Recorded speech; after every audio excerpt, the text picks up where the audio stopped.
to some. Very few. And yes, we're out here at the Diamond Factory today. We will be here until 7 tonight. But this is not about us today. This is about who is out here with us. And the guy who is out here with us is none other than the great hammer, Greg Williams. Our longtime compadre back in the day over at the other place. And we are kicking things around. We are talking freely, openly, honestly about what happened, why, in a way that we never have before. And I don't know why it's taken this long for it to happen, but I'm a big believer that things happen in their own way, in their own time, and today is the way and the time of this thing. And it is happening, and it is on. And here we are. You all right? Yeah. You having fun? Are you kidding? I'm having a blast, but I haven't done this since 2013. Think about that. I haven't done this. Yeah. And it's not like riding a bicycle. That's a long time. I had a little, shall we say, gap in there as well.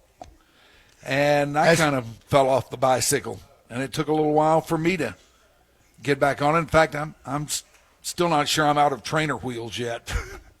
I knew you were going to be back. No. Yeah. No. I knew you. I didn't know how. I knew. You know why? Because you're a lot like me with free time.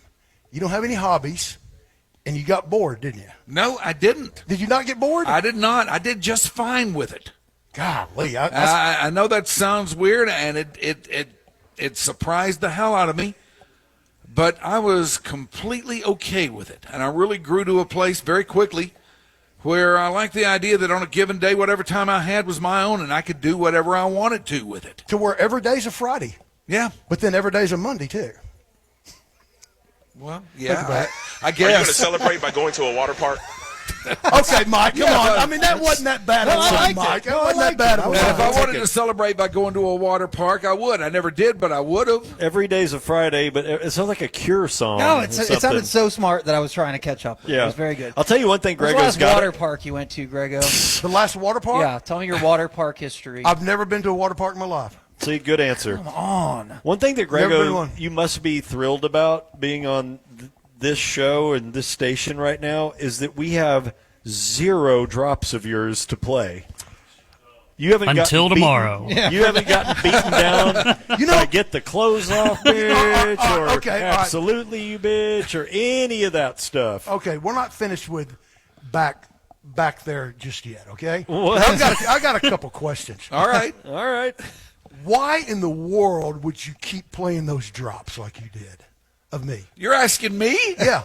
Yes, I wasn't the Shoopy. one playing them. Yeah, but you could have put a stop to it real quick.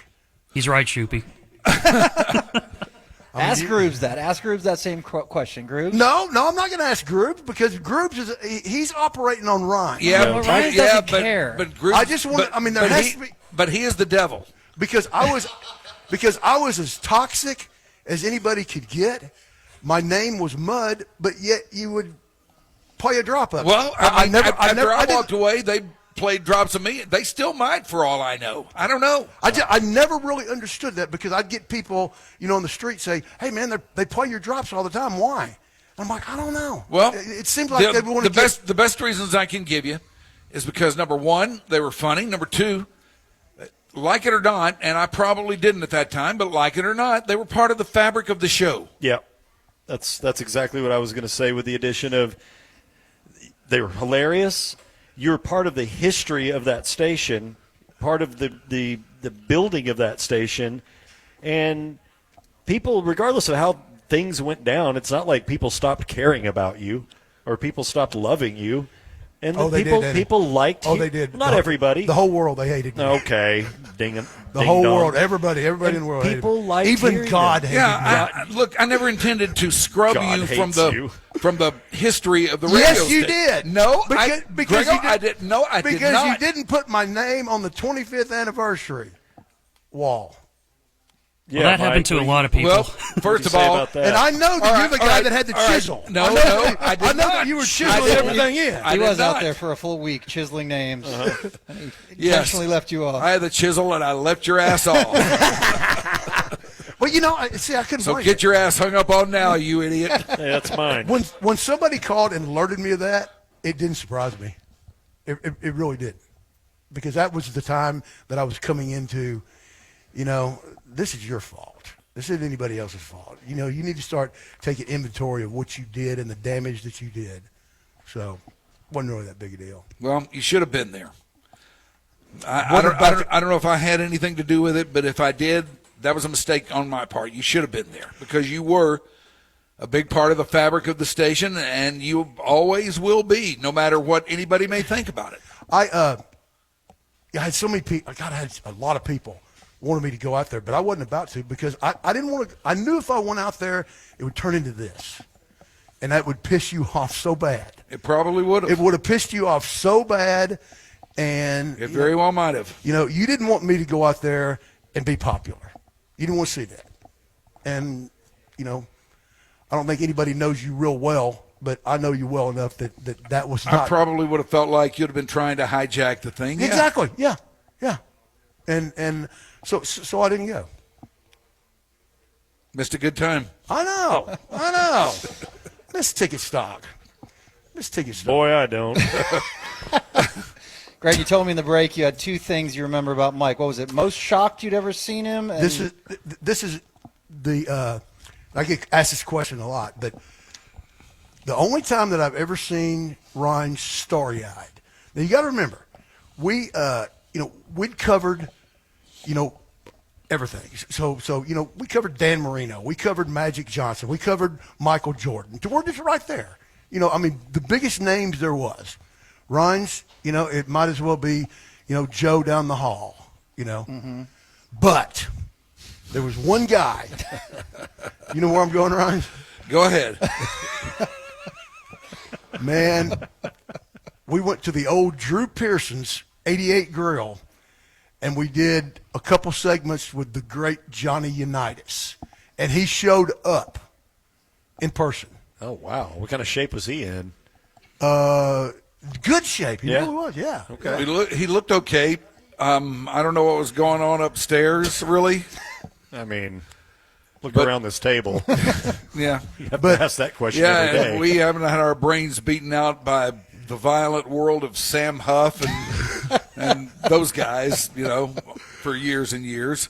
But he was so starry-eyed that he couldn't talk. Really? I mean, he was just mumbling. Johnny Unitas was my first favorite football player as a kid, because when I was starting to get sports consciousness, I was into baseball first, but not long after that, I got into football in the NFL, and at that time, the Baltimore Colts were the reigning power in the NFL, and Johnny Unitas was the quarterback. And I started reading up about Johnny Unitas, and I read up about how he could will his team to win. And I saw pictures of him with his flat top and those crazy buck teeth of his, smiling and everything. And then we had him on the air out there at Drew Pearson's place, and we didn't know how long we were going to have him, but we were talking to him. He seemed to be into it and everything. And I think that we'd been told that it was going to be time for him to go. And so before we went, we asked him to do another segment with us. And his answer to, could you stay and do one more segment with us, was suits the S out of me. Oh, and he said it. Yeah, he said it. He said it. And the most stunned that I've ever seen him was we were at a remote one time, I think somewhere around this area. Okay. But we were at a remote, and this girl came up. Kind of skanky looking, but, doable. That's the hammer. He's back. And Hammer is back. so The hammer is still the hammer. And so she rolls up there, and she starts talking to us about the show and this and that. And somehow she mentioned that she had a double mastectomy. Remember this, Ron? No. Oh yeah, you do. You do. And It'll come back to you. and she goes, yeah, I had a double mastectomy. Look, remember when she pulled that Oh, shirt up? yeah. So she pulled her shirt up, and there were no boobies. I mean, they were like scars. Yeah, we get it. And oh Yeah. man, I don't know if she's getting replacement surgery or not, but there were no boobs there at all. Yeah, And that's I what looked- happens. That's what a mastectomy means. Is they remove. Yeah, and boy, they did. Yeah, they did a good yeah, job. it's- They got all of them. Yep. Yeah. And I Ryan, never had seen that before. neither had I. I mean, just like train tracks. I all- get it. Yes, we know it's an unfortunate situation that happened, and she went through a lot to get there, and we're glad she's alive. I'm sorry that it put I her asked her off what so happened. badly. I asked her what happened to her nipples. Oh my God. Here we go. Like, where were they, or Yeah, I wanted one. what do you have over there, Mikey? For Greggo, keep going. That's the hammer. that's the hammer. Keep going. But anyway, he was stunned. I'm stunned right now hearing about it. Yeah, I'm stunned remembering it. Well, that's a little sports story I thought I'd share with y'all. Yeah. I'm sure you get asked all the time what your favorite memory from back in the day was, but I mean, do you have a couple that come to mind that It's impossible. Really? To come up with one. I mean, it's just it's that's probably the question that I get asked about this business more than anything, and you just can't do it. I'll sit here and think of one, and then a day later I'll think, oh no, this is the one. Yeah. What it was. I mean, they were just it was just so chaotic. Man, not many people have had the charmed existence that we had back in the day. Oh, I mean, it just seemed like everything that happened, everything that needed to go right for us to be able to continue or to be able to take the next step or whatever, everything that had to happen did. And there was an element of mystery to it as well, because it was the advent of social media and smartphones, and the ability to text a photo to somebody else it was near impossible to do. So if these guys were on remote, you would drive to Wizards. You'd go to Richardson and drive up 75 to go to a pool hall just to, what are they doing? What does this look like? What do these guys look like? What's a radio remote? It was kind of an event. It was a thing. And then when you were there, you'd see it's a couple guys sitting around talking. Right. Yeah. You're going and watching someone do radio, much like you guys are doing right now. But, But those remotes would be packed. Do you guys all feel foolish yet? I still credit the remotes with the success of what we built, because we didn't have any money. Yeah. Somebody's like, hey, how much does it cost to do a remote? How much you got? Well, $500. Well, we'll be there. And so we got out more than any other station, 10 times more than any other station. And so when you get out, then you can shake hands and meet people. Mm-hmm. You're just not this faceless voice out of a box. Right. And I think that helped us more than anything. Yeah, I did too, because back then the extent of remotes were like bring in the weekend parties some Friday afternoon or something like that. We were out there 3 times a week, sometimes more than that at the very height of it. And that was massive in the growth and development and just getting the word out there about us. Because I don't know if you guys have talked about this, but still one of the great, I don't know if it's a mystery, was when we had the first get-together. Remember that? The first big get-together where we had it over in off Beltline and Valley Ranch. Like a guys' night out kind of thing? Yeah. The very first one, Ron. Were we half year party? Someone's No, it wasn't even a half year. that guy looks like This is he knows what John he's talking C. about. He John knows. C. He knows. Hey, there's John. But we C. were- Yeah, he knows, and he's probably got all his mental faculties much more than we do. But that was the first one. That was the first one that we had, and you were saying, hey, if we get 50 people, that's going to be great. Yeah. And then didn't we get like 600 or so? It was huge. It was so much more than we had possibly imagined it would be. It wasn't even funny. And that's when the thought crossed my mind. Man, this may work. Yeah. Man, Had to. This may work. you Like know? we were just, I was walking around the room, and I'd come up to one of the other guys, and we just look at each other like, man, can you believe this?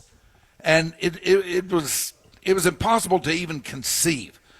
Because, we used to do things like that at the zoo, and we'd get, maybe 100 people in there and think, man, that was really kick-ass. You get 100 people at a radio remote, that's a lot. Yeah, and we'd think that's pretty kick-ass. Well, here is this little AM sports rinky-dink.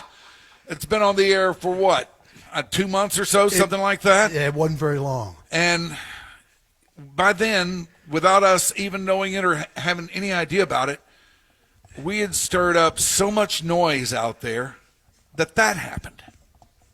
And that massive crowd showed up just to see, okay, let's find out more about this. Let's find out who these people are. Because nobody knew us. We were no names, And people, you could tell that they paid attention and really listened because it'd bring up stuff that you knew. Yes. It was amazing. It was really unbelievable. Maybe we'll get to have some. Hey, Yeah. had about 100 rolled through here. But we today. did. We ordered T-shirts that night to sell. First time? 24 of them. 24 You're T-shirts kidding. to sell. Yeah. That was the minimum order, huh? It was 24. 24 T-shirts. To me, that was shooting high. That's Wow. You guys thought like 6 people were going to roll through there, didn't you? Yes, we did. Yeah. We did. We weren't on the air that long, and we got no coverage, and there's no social media to like, hey, everybody meet us there. Yeah. Was it the Yucatan liquor stand? I'm going nuts. I can't think of what that place Yeah, was. it might have been the Yucatan liquid stand. John. Yacht Club. The Yacht Club. What yacht club? Oh, okay. The Yucatan Yacht Club? Yeah, that's right. I remember this. I thought it was too far. It seemed too far for me to drive up. Wizards was a stretch for me back then. I think the first time I ever met you guys in person was I brought Mike a sack of tasty turkey and mustard sandwiches to Wizards, and that was my first interaction in person to you guys. I'll pay you back for that No, it's someday. fine. I made them myself, too, at home. That was awfully nice of you. 10 turkey sandwiches and just brought them and set them on y'all's table. He's like rifling through. I'm like, what is this? Who is that guy? Oh, that's that guy that faxes all the time. Yeah, that was Danny in Lake Highlands. Danny Lake Highlands. It was like 1995 or 6. Unbelievable. All right, let's stay on time. Keep having a little bit of fun. We got Greg the Hammer Williams joining.